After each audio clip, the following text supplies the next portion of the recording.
Now I saw that, just on the other side of this plain, the pilgrims came to a place where an old monument stood near the side of the highway. Upon seeing it, they were both concerned because of the strangeness of its form, for it seemed to them as if it had been a woman transformed into the shape of a pillar. They therefore stood looking upon it, and for a time, could not tell what they should make of it. At last Hopeful spotted an inscription in an unusual dialect written above the monument, but being no scholar, he called to Christian, who was more learned, to see if he could understand the meaning. So Christian came, and after examining the letters, he found its meaning to be, "Remember Lot's wife."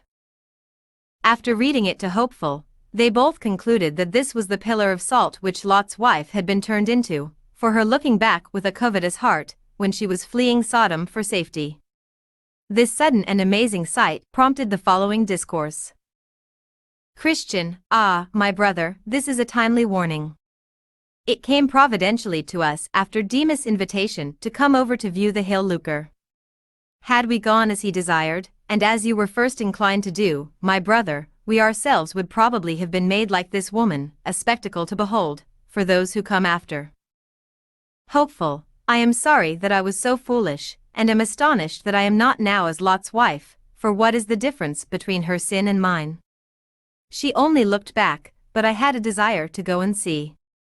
Let God's grace be adored, and let me be ashamed that such a thing should ever have been in my heart. Christian, let us take notice of what we have seen here, for our help in times to come. This woman escaped one judgment, for she escaped the destruction of Sodom, yet she was destroyed by another judgment, as we see that she was turned into a pillar of salt. Hopeful, true, and she serves both as a warning and an example to us. She is a warning, in that we should shun her sin, or receive her judgment. Korah, Dathan, and Abram, along with the 250 men who perished in their sin, are also an example for others to beware. But above all, I am astonished at one thing, how Demas and his fellows can so confidently stand looking for that treasure, which Lot's wife, just for looking behind her, was turned into a pillar of salt. For we do not read that she stepped 1 foot out of the way. More especially so, since the judgment which overtook her, made her a monument within sight of where they are. For they cannot but see her, if they would only lift up their eyes.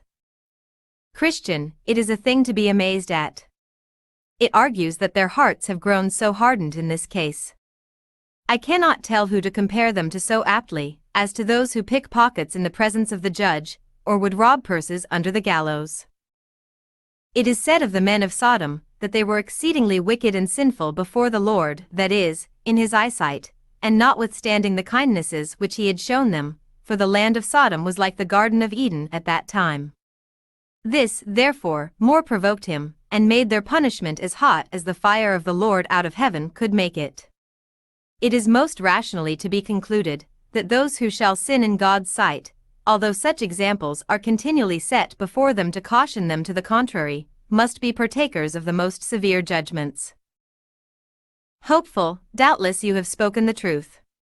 What a mercy it is, that neither you, nor especially I, were made to be similar examples as that forsaken woman.